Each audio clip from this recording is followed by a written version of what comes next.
quiero comenzar contándole o testificándole de la misión que realizamos durante las pasadas 2 semanas.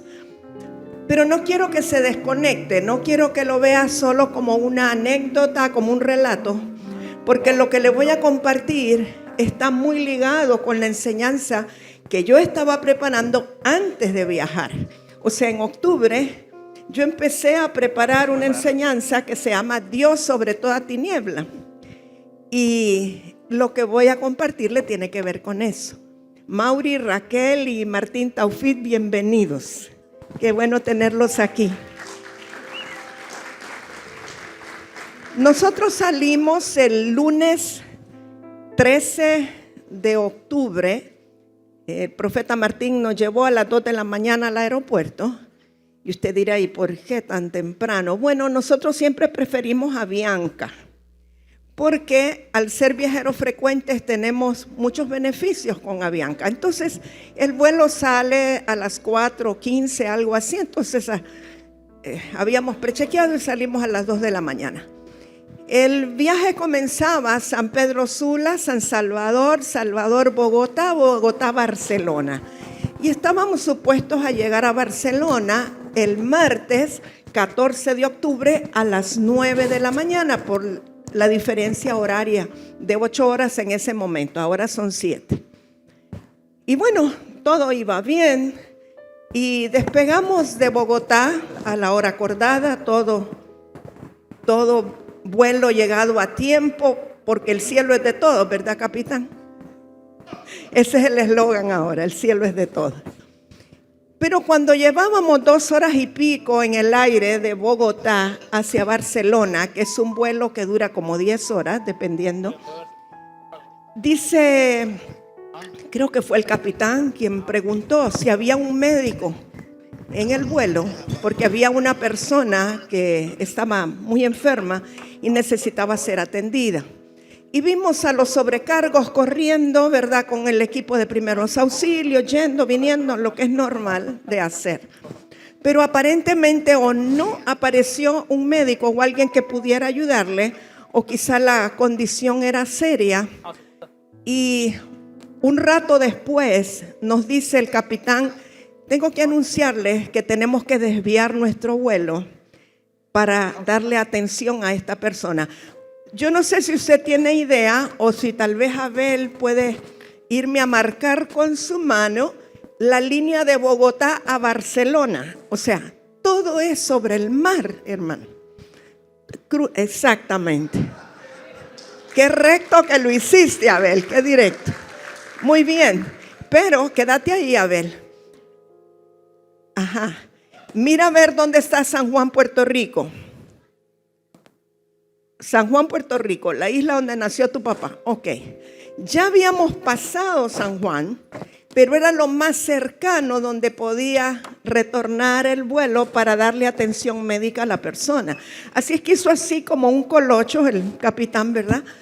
Y dice, vamos a tener que aterrizar en San Juan, Puerto Rico, para que se le dé atención médica a la persona. Ya eso significaba un atraso. Gracias, Abel. Entonces, aterrizamos en San Juan y estuvimos ahí un rato. Entraron los médicos, paramédicos, policías de San Juan y sacaron a la persona para llevarla en una ambulancia a un hospital. Cuando ya se había hecho la operación de que la persona fuera atendida, el capitán quiere retomar el vuelo y el avión se encendía y se volvía a apagar, se encendía y se volvía a apagar. Y yo veía que las aeromosas no se sentaban en preparación para despegue, aunque todos creíamos que íbamos a despegar y ya nos habían anunciado, ¿verdad? Pero no podían despegar porque el avión se apagaba. Y entonces al rato, después de estar en ese intento, dice el capitán, quiero anunciarles que se quemó una bomba, no sé qué tipo de bomba será, el capitán sabrá. Y aquí nos está dando la señal en la computadora y con esa bomba quemada nosotros no podemos seguir el vuelo, no podemos retomar el vuelo. Y no creemos que en San Juan, Puerto Rico, tengan la pieza o el reemplazo de esa bomba, porque, ¿verdad? No es un aeropuerto más pequeño, no es un hub de Avianca, etc. Así es que la única opción que nos queda, dice el capitán, y era la más sabia y la que pensé, ¿verdad?, es pedir a Bogotá que nos manden otro avión. O sea, además tenía que ser con otro capitán, con otras azafatas, otro crew, porque no podían ir los mismos por las horas que llevaban, etcétera. Bueno, para no hacerle muy largo, estuvimos 5 horas dentro del avión, mientras llamaban, venía el vuelo, etcétera. Y después nos dijeron, los vamos a sacar a un área de espera ahí en San Juan, y ahí van a tener agua y lo que ustedes necesiten. Ya para entonces estábamos trasnochados y bueno, todo lo que se puede imaginar. Y yo escribiendo aquí, me dice la pastora Abby, mamá, ¿y no será que tiene que declarar algo en San Juan, Puerto Rico? Le dije, pues es muy probable, déjeme ver. Y le pregunto al Señor. Así es que bajamos, y ya cuando estábamos en San Juan, estaba lloviendo un poco. Yo me acerqué a la ventana donde se veía la tierra de San Juan y le pregunté al Señor que si había algún propósito. Yo pude sentir o percibir que iba a haber un huracán que iba a tratar de afectar otra vez a Puerto Rico, pero que podía detenerlo y ordenarle que se desviara y que no tocara Puerto Rico. Así que fue lo que hice, yo sola ahí nada más. Después nos enteramos del huracán Melissa, ¿verdad? Que lamentablemente pues tocó Jamaica, fue. Bueno, pero no tocó San Juan, la colita pasó por ahí.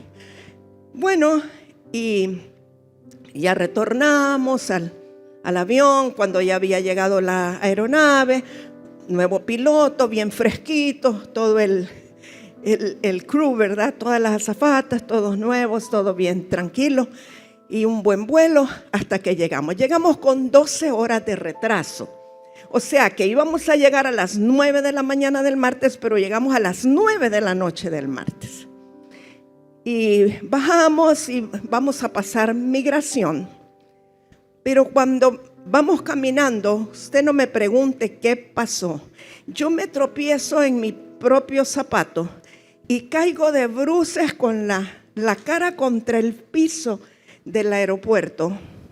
Inmediatamente vinieron los policías a levantarme. Todavía tengo las marcas moradas de los dedos de los policías que me levantaron. Y me decían, la llevamos a la clínica. No, estoy bien, quiero hielo nada más. Pero ahí nadie tenía hielo. Los pastores Diego y Priscila diligentemente, ellos estaban afuera, les escribimos, consiguieron hielo para que me pudiera poner en la cara. No les voy a proyectar esas fotos porque son grotescas. Usted no las quiere ver. El primer día se miraba solo aquí el ojo.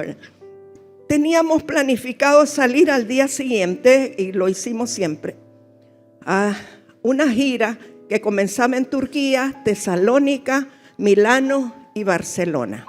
Pero nuestro destino había sido Barcelona. Así que a la mañana siguiente, cuando me levanto, yo me asusto porque ya no era solo aquí, el morado estaba bajando y cada día comenzó a bajar hasta llegarme casi al cuello, todo lo morado. Y usted se imagina, la gente blanca es peor para un golpe de esa naturaleza. Y yo decía, bueno, menos mal que aquí nadie me conoce y no me van a andar preguntando qué es lo que le pasó. A Rigo lo quedaban viendo mal por si acaso era él el que... Y le preguntaban y decía, es que se portó mal. Entonces, bueno, llegamos a Turquía. La misión en Turquía solo era declarar que se abran los ojos de los ciegos y los oídos de los sordos. Era lo único. Y esa fue mi declaración durante todo el tiempo, el trayecto. Resulta que ahí hay muchas subidas y bajadas. No estoy acostumbrada a caminar subidas y bajadas. Los de Tegucigalpa sí, ¿verdad? O los de Santa Rosa de Copán, pero aquí todo es plano. Así es que después de una caminadita cuesta arriba, cuesta abajo, al día siguiente no aguantaba el nervio ciático y ya no podía caminar a ningún lado. O sea que imagínense, eso fue al inicio. Cuando llegamos a Tesalónica, ahí nos estaba esperando la hermana Ilsa, creo que la mayoría aquí la conoce, y su esposo Tío. Ellos tienen una casa allí en Kavala, a 2 horas de Tesalónica. Tesalónica es un lugar donde estuvo el apóstol Pablo. De hecho, él les escribe una carta a los tesalonicenses, ¿verdad? Y fuimos en el carro de ellos, que es el que tenían en Estados Unidos, y lo mandaron para allá. Y quiero mostrarles algunos lugares importantes que pudimos visitar allí por donde ellos viven en Kavala. Si me ayuda, Yanni, para proyectar. Ok, este es el puerto de Kavala, que antes se llamaba Neápolis.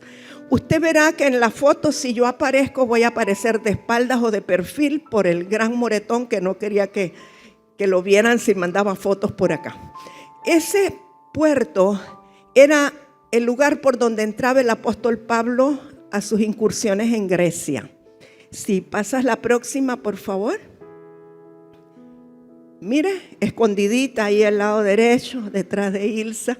Ese es el puerto de Kavala, antes Neápolis. La siguiente, por favor. Ok, este es el camino de Pablo, allá dicen de San Pablo. Eso está en las afueras de Kavala. Y como usted verá, es una calle toda de piedra que ya está desgastada.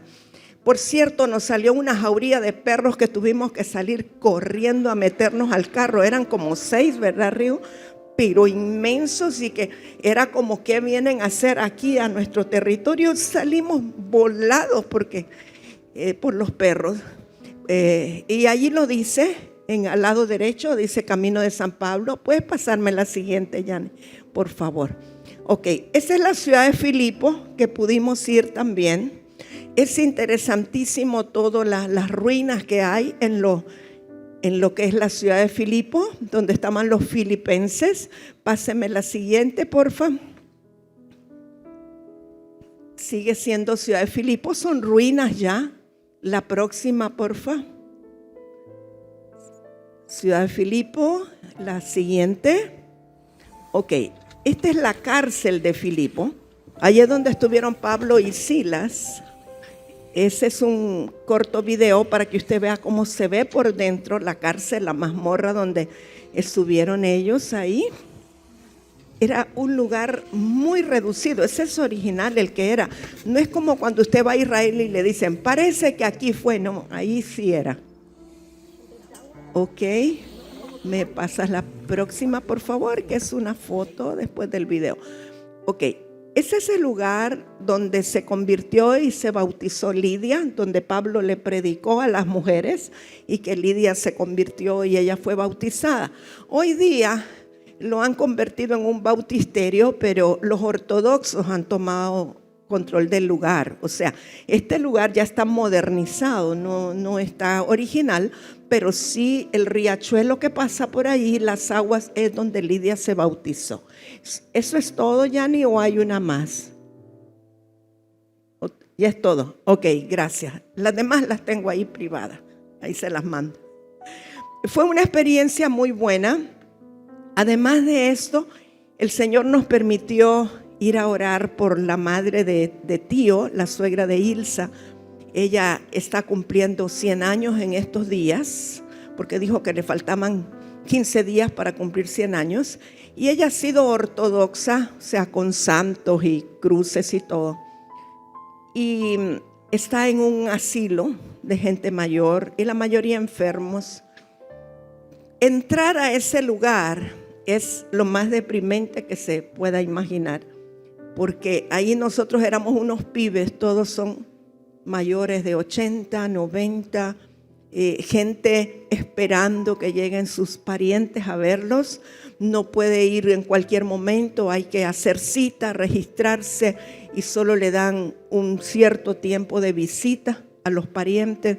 Y entonces estaba lleno de personas mayores, enfermas, necesitadas. Se le hace el corazón chiquito entrar a ese lugar.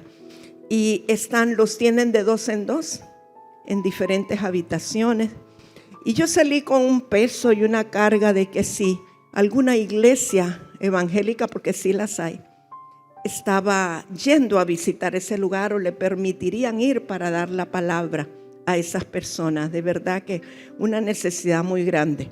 Salimos de Tesalónica, pero resulta que no había vuelo directo para Milano ese día en particular. Entonces había que volar a Atenas y de Atenas a Milano. Volamos a Atenas, un vuelo corto de 55 minutos, todo bien. Y en Atenas, pues obviamente hice declaratorias que se conociera el Dios no conocido, ¿verdad? Que está allí un lugar. Y ya estábamos en el vuelo para ir de Atenas a Milano y ya vamos a despegar. Y entonces dice el piloto, quiero informarles que tenemos problemas en la computadora del avión y borrar todo esto nos consumiría mucho tiempo. Así es que vamos a tener que desabordar para tomar otro avión. Así que nos bajaron, nos llevaron en un busito, había otro avión listo. Era de la línea Star Alliance siempre, Ian. Y bueno, subimos y ya llegamos a Milano. Pero en Milano, bueno, estuvimos con Samir y Cintia Nariva. Pasamos un tiempo de calidad con ellos y ya después a Barcelona. Pero lo que quiero decirle, yo me pregunto y me vuelvo a preguntar, ¿a quién le ocurre eso en una gira que 2 veces tenga que cambiar de avión? Es como que muy extraño. Todo era bien extraño, todo lo que iba ocurriendo, iba pasando. Y entonces yo llegué como a la conclusión de que quizás cuando la luz llega a un lugar se tiene que manifestar la tiniebla, pero manifestarse antes de tiempo para que no ocurra nada negativo. No sé si me explico. Que se manifieste para poderlo resolver y controlar, no para que nos afecte. Y sabe que a pesar del fuerte golpe y que fue bien traumático, y por momentos me quiero acordar cómo fue eso cuando me golpeé en la cara y fue muy doloroso y muy traumático, no me canso de darle gracias al Señor todos los días de que no tuve una fractura. La fractura de pómulo es una cosa horrible, horrible y muy difícil de restaurar. O la fractura de mandíbula, pudo haber sido cualquier área, pero gracias al Señor solo fue el golpe. El moretón va a pasar y mientras tanto la maquillista hace su trabajo. Pero va a pasar, está bajando, está quitándose y se va a ir. Pero una fractura hubiera sido algo terrible. O sea que en medio de todo ataque, toda tiniebla, el Señor está por encima. Y podríamos dar una serie de explicaciones. Fueron los zapatos que tienen ese problema. Fue descuido. ¿Será que el piso estaba liso? No importa la razón que sea. Fue el enemigo. Siempre yo le he pedido a los hijos de casa que oren por mis pies, porque he visto cómo ha habido dardos lanzados a mis pies en muchas ocasiones. Pero no importa la razón natural o lógica que sea, lo importante es que Dios está por encima de eso.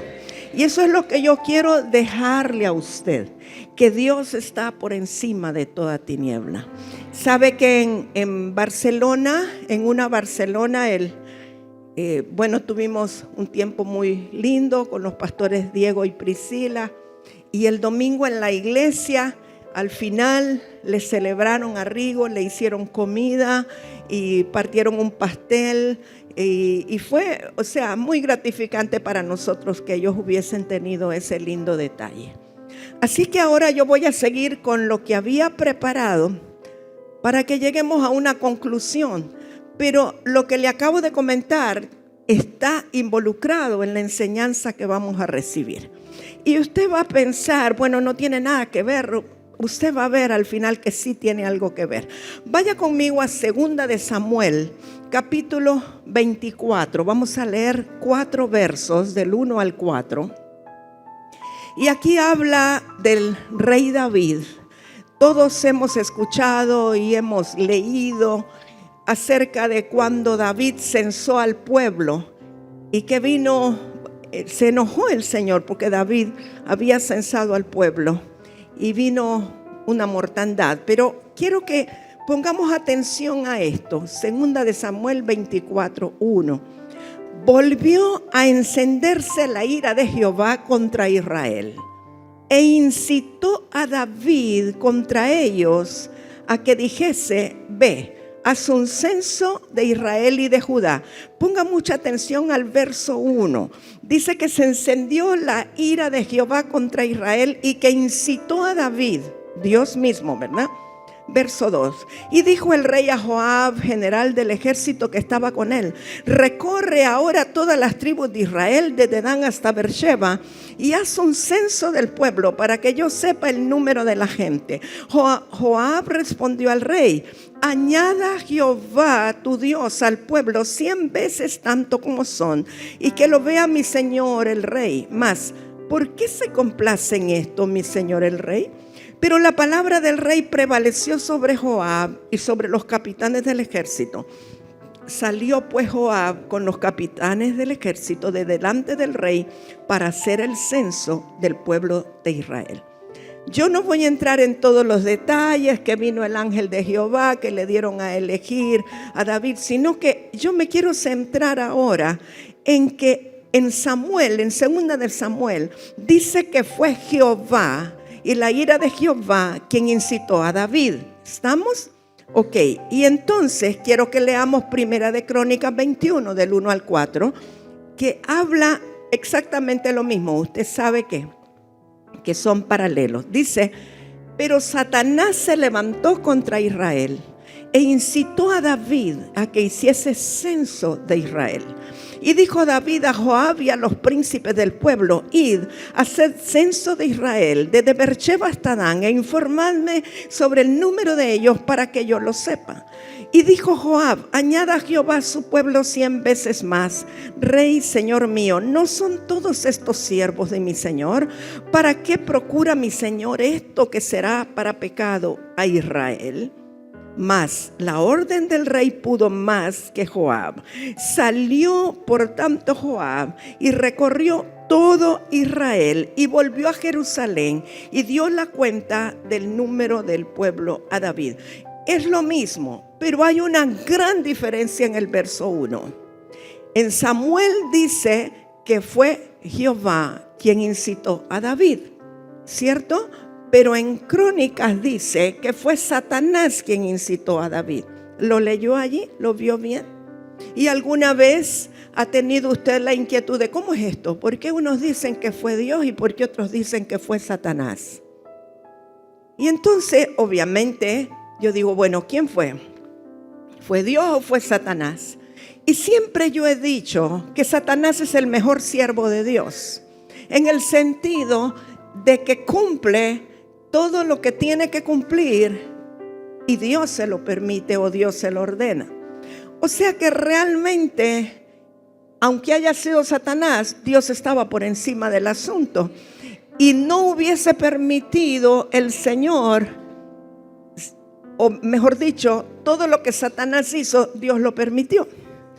Entonces hay cosas que a veces nosotros no entendemos o que creemos que es un ataque del diablo, pero que Dios está en el asunto o está encima de ello, y a veces no entendemos el por qué, y a veces lo entendemos años después o a veces nunca lo entendemos.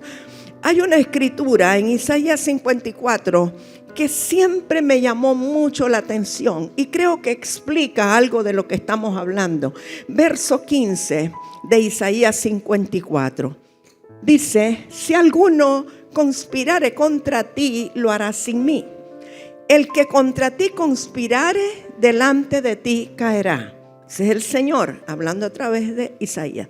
He aquí, fíjese lo que dice el Señor: yo hice al herrero que sopla las ascuas en el fuego y que saca la herramienta para su obra. Ajá, pero luego dice: y yo he creado al destruidor para destruir. ¿Cómo está eso? Él ha creado dice al herrero que sopla las ascuas en el fuego y saca la herramienta para su obra. Nosotros somos la herramienta principal de Dios para hacer su obra. Y todos nosotros venimos como un hierro en bruto que tiene que pasar por las ascuas del fuego para ser doblado, para ser moldeado. Y Dios es quien hizo a ese herrero que sopla las ascuas del fuego para que nosotros podamos entrar al fuego y nos volvamos dóciles ante Él.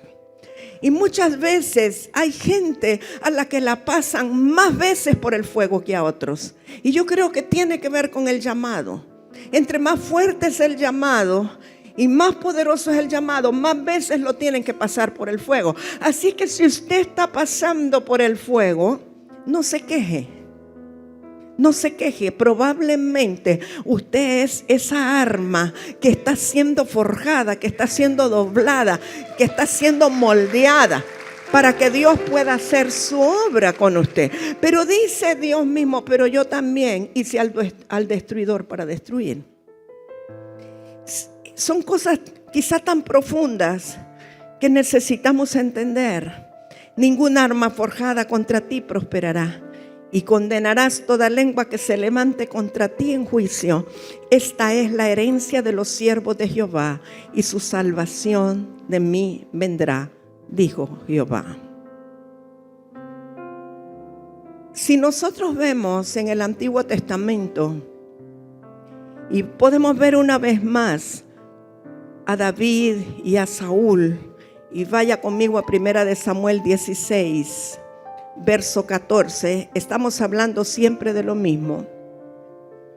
Dice: el espíritu de Jehová se apartó de Saúl. Todos hemos leído esto, creo. Y le atormentaba un espíritu malo de parte de Jehová. ¿Cómo es eso?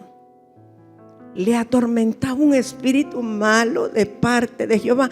Y nosotros pensaríamos, no puede haber un espíritu malo de parte de Jehová. Lo dice aquí. Y los criados de Saúl le dijeron: he aquí ahora, un espíritu malo de parte de Dios te atormenta. No le dijeron de parte del diablo. Claro que el diablo hacía su obra, pero era de parte de Dios. Diga pues nuestro Señor a tus siervos que están delante de ti, que busquen a alguno que sepa tocar el arpa, para que cuando esté sobre ti el espíritu malo de parte de Dios, él toque con su mano y tengas alivio. Y Saúl respondió a sus criados: buscadme pues ahora alguno que toque bien y traédmelo. O sea que es importante tocar bien, ¿verdad? La unción es muy importante, pero tocar bien también es importante. Entonces uno de los criados respondió diciendo: he aquí, yo he visto a un hijo de Isaí de Belén que sabe tocar y es valiente y vigoroso y hombre de guerra. Fíjese, ¿qué es lo primero que dice? Que sabe tocar y es valiente y vigoroso y hombre de guerra, prudente en sus palabras y hermoso, y Jehová está con él.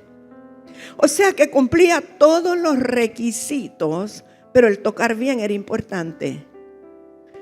Ahora, lo que yo quiero que usted medite es que dice que era un espíritu malo de parte de Jehová, pero también estaba la medicina, como quien dice, o estaba el paliativo para que se pudiera sujetar. Porque si era de parte de Jehová, pues igual se iba a sujetar. Y creo que el último caso que tengo aquí, si no me equivoco, sí, es el de un profeta que aparece en Primera de Reyes. Y ese profeta para mí ha sido como el preferido de todos en la historia bíblica, y es Micaías. ¿Usted ha oído de Micaías? No de Miqueas, sino Micaías. Pues vamos a leer qué es lo que pasó con Micaías. Primera de Reyes 22:13.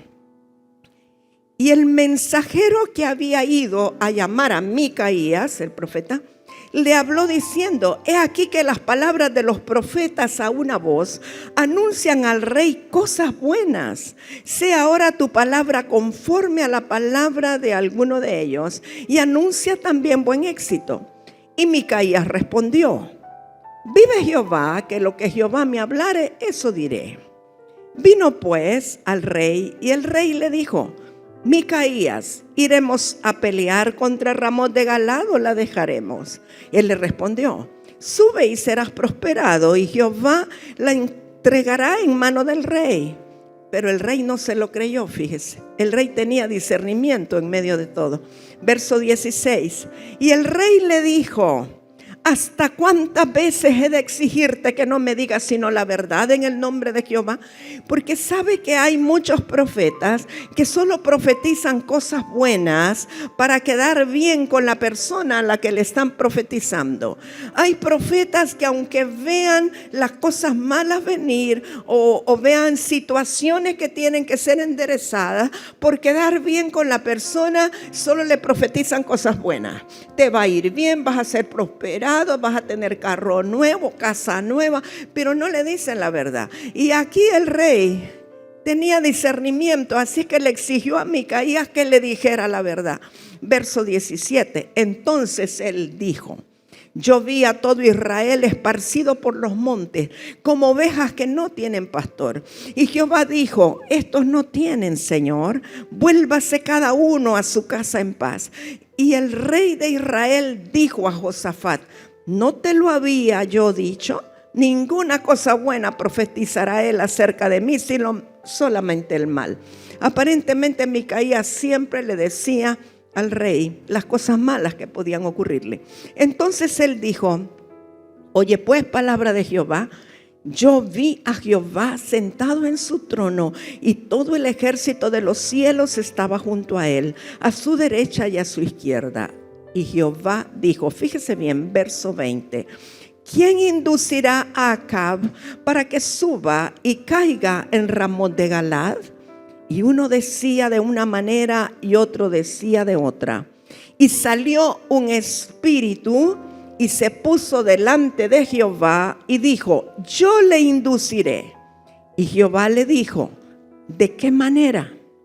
Él dijo: yo saldré y seré espíritu de mentira en boca de todos sus profetas. Y él dijo: le inducirás y aún lo conseguirás. Ve pues y hazlo así. Y ahora he aquí que Jehová ha puesto espíritu de mentira, fíjese qué cosa más extraña, en la boca de todos tus profetas, y Jehová ha decretado el mal acerca de ti. Usted dirá: ¿cómo puede un espíritu de mentira salir de la boca de Jehová para ser puesto en boca de los profetas? Por eso hoy día necesitamos discernimiento más que nunca y saber de dónde proviene y si es Dios mismo quien lo está permitiendo, porque yo creo que si el espíritu de mentira era puesto por parte de Jehová en boca de los profetas, era para que se pudiera discernir qué era en realidad lo que Dios estaba diciendo. Y bueno, vemos que el rey pudo discernir, pero nosotros necesitamos que sean abiertos nuestros ojos espirituales, no solamente al ámbito de la luz, sino aún a las tinieblas que pueden estar alrededor, y saber de dónde provienen y si Dios las está permitiendo y por qué las está permitiendo. Espero que usted no se confunda y que pueda captar el espíritu con el cual estoy diciendo esto. Sabe que Salmo 139, 11 y 12 dice: si dijere ciertamente las tinieblas me encubrirán, aún la noche resplandecerá alrededor de mí. Aún las tinieblas no encubren de ti, y la noche resplandece como el día. Y mire lo que dice al final del verso 12: lo mismo te son las tinieblas que la luz. O sea, no hay nada que el diablo haya creado. Dios es el único creador de todas las cosas. Ahora, ¿qué quiere decir lo mismo te son las tinieblas que la luz?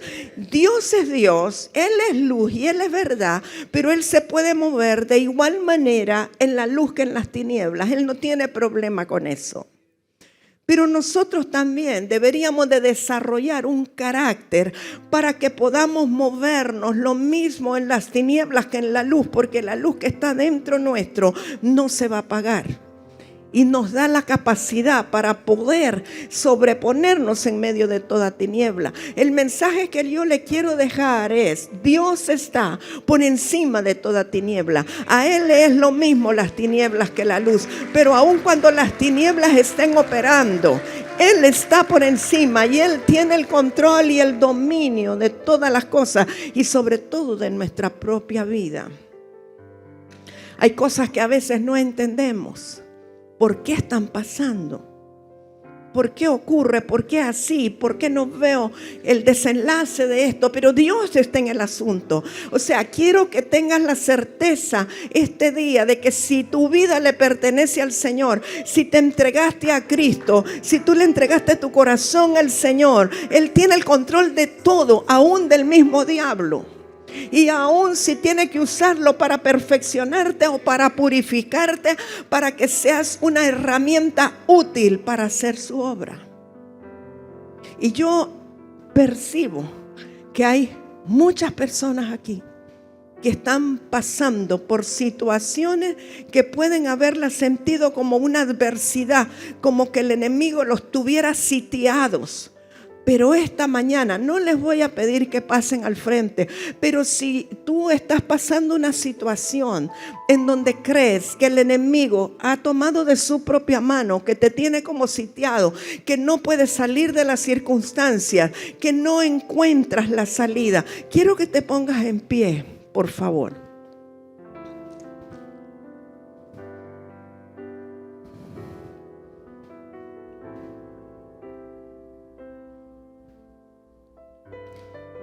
Voy a declarar una palabra, pero pido al Espíritu Santo que pueda venir revelación de esa palabra a tu vida y puedas entender que Dios, tu Padre, está en control de todas las cosas y que Él sabe el tiempo, sabe el momento y Él sabrá cómo te saca de ahí. Yo siempre recuerdo un testimonio. Puede quedarse siempre de pie, por favor, espero no se canse. De la pastora, profeta Isabel de Cartín, que fue la mujer que me predicó el evangelio. En una etapa de su vida, estando en Costa Rica, ella empezó a perder la vista. No miraba. Y aún para cruzar la calle tenía que depender de alguien. Y ella oraba y no pasaba nada. Pero cuando estaba en el púlpito ella podía predicar sin problema. Y ya cuando se bajaba otra vez perdía la vista. Fueron 10 años que estuvo en ese proceso. Y usted dirá, ¿habría sido el diablo? ¿Habrá sido Dios? Dios le dijo, quiero que aprendas a depender totalmente de mí hasta para cruzar la calle. Y un día, al cumplirse los 10 años, ella amaneció y ese día pudo mirar de nuevo. Sin tratamiento, sin cirugía, sin médico. No nos gustan los procesos, no nos gustan las situaciones difíciles. Queremos evadirlas y es normal que querramos evadirlas, pero yo quiero declarar una palabra sobre ti. Pon la mano en tu corazón o en tu cabeza donde tú sientas o quieras hacerlo. En el nombre poderoso de Jesús, yo vengo declarando ahora, por el poder de la palabra, que cada uno de estos hijos de Dios que se ha puesto en pie, recibe la revelación ahora, la suficiente revelación para mantenerse firmes en Cristo Jesús, para mantenerse en pie, fieles al Señor, sabiendo que tú, mi Dios, estás en control de todas las cosas, que ellos puedan tener confianza esta mañana, que puedan tener consuelo esta mañana, que su entendimiento se abra esta mañana y que puedan saber, Señor, que tu mano de poder está sobre ellos y que no hay nada que se escape de ti, de tu vista. Y que cada uno de ellos tú los estás mirando ahora. Tú estás mirando a aquellos que están en pie, a aquellos que se levantaron y la situación que ellos están pasando. Pero venimos declarando en el nombre poderoso de Jesús que los tiempos de Dios son perfectos. Porque no vamos a profetizar cosas buenas como los profetas de aquel tiempo y decirles eso ya termina, porque no está en nosotros decir que termina, sino que Dios cumplirá su propósito y Dios cumplirá el proceso y todo será para gloria de Dios. Yo quiero pedirle a todos los que están en pie que comiencen a decirle al Señor cuánto lo aman. Comience a decirle al Señor: no voy a dudar de ti, no te voy a negar, no voy a dudar que tú eres mi Padre. No voy a dudarlo. Tú eres mi Padre, tú eres mi Señor. Renuncio al temor. Renuncia al temor ahora, porque el temor es una condición humana que muchas veces nos hace dudar de Dios y pensar que Él no está con nosotros. Renuncio al temor, renuncio al temor, renuncio al temor. Y sé que Dios está en control de mi vida. Yo los bendigo con toda bendición de lo alto. Gracias, Señor. Gracias por cada uno. Sea bendecido. Puede tomar su asiento. Solo voy a terminar con algo que, para que se ría un poquito, porque se pusieron muy serios con el tema. Cuando veníamos ya de regreso de Barcelona para Bogotá, el capitán dijo: las condiciones son buenas. Y yo dije: ay, qué emoción, vamos a tener buenas condiciones. Mire, fue turbulencia a las 10 horas. Y yo ya no sabía si hacerme incrédula o atea o qué. No, de verdad, porque yo le decía: Señor, tú dices, clama a mí, yo te responderé. Te he clamado de todas las formas posibles y tú nos sujetas los aires. Mire, el nombre del piloto jamás lo olvidaré, porque por 10 horas estuve yo intercediendo por él. Se llama Diego Rincón y nunca lo voy a olvidar, porque yo le clamaba a Dios que le diera sabiduría al piloto para sobrepasar aquella turbulencia. Entonces las cosas, las circunstancias no cambiaron, pero llegué con vida, aunque yo creí que me iba a desmayar. Porque hay ciertas cosas y circunstancias, es el tiempo, la temporada de huracanes, el clima, son cosas. Y entonces yo ya no sabía, yo decía, hubiera traído un sedante, algo para tomarme. Si es que yo ya no aguantaba, créanme, le estoy siendo honesta, le abro mi corazón. Pero así como eso, o sea, yo entendí que así como eso, hay personas que pueden estar pasando otras situaciones peores tal vez, pero cada quien siente que la suya es la peor. Sí, y uno cuando tiene temor, como que pierde la fe, como que está creyendo que Dios no está con uno. Estoy siendo bien honesta con usted. Y sé que hay muchos aquí que han pensado: el Señor no está conmigo. Cuando salimos de ese vuelo, llegamos a Bogotá y estábamos buscando un salón, pero el salón de Avianca lo cierran a las 12 de la noche y nuestro vuelo salía hasta las 4 de la mañana. Era la hora en que más necesitábamos descansar. Pero encontramos otro VIP donde no es que era cama, era una silla. Pero ¿sabe qué? Ya acostada ahí o recostada, yo sentía que se me movía el sofá igualito que la turbulencia del avión. Yo estuve como por 10 horas moviéndome así, no le miento. Yo decía: ¿será que está temblando en Bogotá? No, es que fue tan fuerte aquel movimiento por 10 horas que mi cerebro quedó coordinado ya a estarse moviendo así. Amados, Dios está con nosotros. Dios no nos ha dejado. Él no nos ha olvidado. No importa lo que esté pasando, Dios está sobre toda tiniebla. Los amo, los bendigo y declaro la prosperidad del cielo y de la tierra para ustedes Profeta Alba. Estamos de verde hoy, profeta.